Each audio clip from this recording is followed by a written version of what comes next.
සම්බුදු රජුන්ගේ සරණ අප ජීවිතයට මහත් ආශිර්වාදයක්මය, මහත් පිළිසරණක්මය, මහත් රැකවරණයක්මය.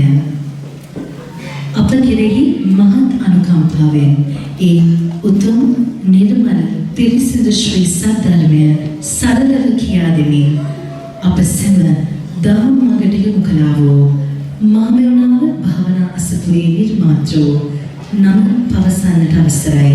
අතිපූජ්‍ය කිරිපත්පුර ඥානානන්ද පින්වත් ලොකු ස්වාමීන් වහන්සේ විසින් රචිත බුදුගුණ කැටි වූ මනරම් ගීතයට අපි මුලින්ම සවන් දෙමු.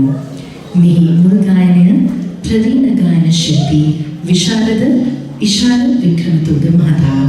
සංගීතය ප්‍රවීණ ගායන සහ සංගීතවේදී කසුන් කල්හාර ජයවර්ධන මහතා.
Send us away, God,